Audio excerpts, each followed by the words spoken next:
नमस्कार, मी अश्विन बापट. दुपारचे 4 वाजता आपण बघताय एबीपी माझा. शेतकऱ्यांच्या कर्जमाफी संदर्भात अजित पवारांनंतर आता मुख्यमंत्री फडणवीस आणि एकनाथ शिंदेंनी मोठं वक्तव्य केलंय. यंदा आणि पुढच्या वर्षी कर्जमाफी होणार नाही असं अजित पवार म्हणाले. तर अजित पवारांनी मांडलेली भूमिका सरकारची भूमिका आहे असं फडणवीस म्हणाले. तसंच राज्याची आर्थिक परिस्थिती सांभाळूनच सर्व मागण्या पूर्ण करू असं आश्वासन उपमुख्यमंत्री एकनाथ शिंदेंनी दिलेलं आहे. तर अजित पवारांनी घेतलेल्या भूमिकेवरून राज्याचे मुख्यमंत्री देवेंद्र फडणवीस आणि उपमुख्यमंत्री एकनाथ शिंदे काय म्हणतायत जाणून घेऊया. 31 तारखेच्या आत आपापले पैसे भरा पीक कर्जाचे. त्याच्यामध्ये जे काही सांगितलेलं होतं ते प्रत्यक्षात कृतीमध्ये येत नाही. परिस्थितीनुरूप आम्ही पुढचे त्या ठिकाणी निर्णय घेऊ. आता तशा प्रकारची परिस्थिती नाही. त्याच्यामुळे या वर्षी पण पुढच्या वर्षी पण घेतलेल्या पीक कर्जाचे पैसे भरा. अजितदादांनी जी भूमिका मांडली आहे ती सरकारची आहे. अजितदादांनी कधी म्हटलं नाही की शक्य नाही. आम्ही जे बोललोय, जे आश्वासन दिलेलं आहे, जो जाहीरनामा आमचा प्रसिद्ध झालेला आहे, या जाहीरनाम्यातला प्रत्येक आश्वासन आम्ही पार पाडू. त्याच्यामध्ये बिलकुल आम्ही प्रिंटिंग मिस्टेक म्हणणार नाही. पण राज्याची जी परिस्थिती आहे, आर्थिक परिस्थिती, ही आर्थिक परिस्थिती जी सांभाळत मजबूत करत या सगळ्या मागण्या, हे सगळे आश्वासन आम्ही पूर्ण करणार. दरम्यान अजित पवारांनी कर्जमाफीबाबत घेतलेल्या भूमिकेवरून संजय शिरसाट यांनी प्रतिक्रिया दिली. अप्रत्यक्षरित्या त्यांनी अजित पवारांना विरोध केल्याचंच दिसतंय. अजित पवारांनी घोषणा करताना सर्वांना सोबत घेऊन निर्णय घ्यायला हवा होता असं सामाजिक न्यायमंत्री संजय शिरसाट म्हणाले. तर यंदाच्या आणि पुढील वर्षी कर्जमाफी होणार नसल्याचं अजित पवारांनी म्हटलेलं होतं. गेल्या वेळेला मुख्यमंत्री एकनाथ शिंदे साहेब असताना त्यांनी अनेक योजना या सर्वसामान्य माणसांसाठी आणल्या आणि त्या पद्धतीने त्या मूळ सुद्धा केल्या.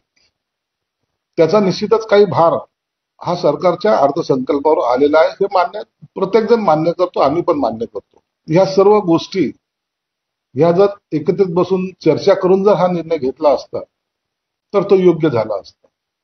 परंतु अर्थ खातं त्यांच्याकडे असल्यामुळे त्यांची असलेली कसरत त्या अनुषंगाने त्यांनी केलेलं ते विधान असावे.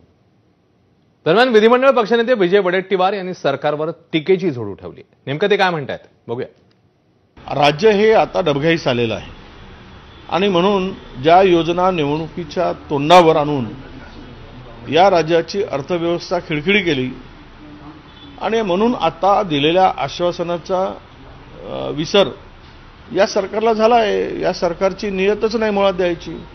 ते देऊ शकत नाही. एकदा सरकारनं बोलून टाकावं की आम्ही जुमला केला आणि तो जुमला होता, आमची नियत नाही ना आमची अवकात नाही द्यायची, सांगून टाकावं शेतकऱ्यांना. म्हणजे शेतकरी आज जे कर्ज फेडत नाही आहे, शेतकरी आज संकटात आहे. उद्या बँकेचं लोन त्याला मिळण्याची मुश्किल होऊन गेलेली आहे, अडचण झालेली आहे. कारण ते जुनं कर्ज न फेडल्यामुळे पुढचा क्रॉप लोन मिळणार नाही. तर मग ठीक आहे, खुर्ची काही परमनंट नाही आहे. ज्या शेतकऱ्यांना तुम्ही बनवून मतं घेतली तो शेतकरी तुम्हाला नांगरून त्याच्यावर खड्यात घातल्याशिवाय राहणार नाही, हेही लक्षात घेतलं पाहिजे. तर काँग्रेस प्रदेशाध्यक्ष हर्षवर्धन सपकाळ यांनी ट्विट करत सरकारवर हल्लाबोल केला.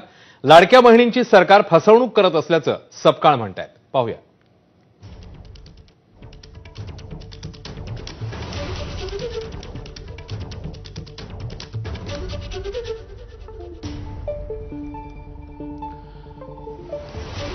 तर या ट्विटमध्ये सपकाळ म्हणतात, हे बोलताना ना ज्या त्यांची जीभ थरथरते ना लाज शरम वाटते. जनतेने राक्षसी बहुमत देऊन सत्तेवर बसवलेले लोक आता राक्षसाप्रमाणे बोलू आणि वागू लागले.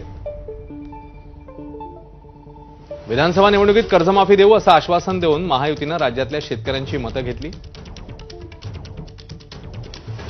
सत्तेवर येताच 31 मार्चपूर्वी पीक कर्ज भरा, कर्जमाफी मिळणार नाही असं मुजोरपणे सांगतायत. आधीच लाडक्या बहिणींची फसवणूक केली आहे. 2100चं आश्वासन देऊन हातावर 1,500 रुपये टेकवले जात आहेत. विविध कारणं देऊन 10 लाखाहून अधिक महिलांना अपात्र करून योजनेचा लाभ बंद करण्यात आलाय. 100 रुपये मिळण्यासाठी 5 वर्ष वाट पाहावी लागेल असं उद्दामपणे सांगत आहेत. हे बोलताना ना ज्या त्यांची जीभ थरथरते ना यांना लाज शरम वाटते असं ट्विट आता हर्षवर्धन सपकाळ यांनी केलेलं आहे.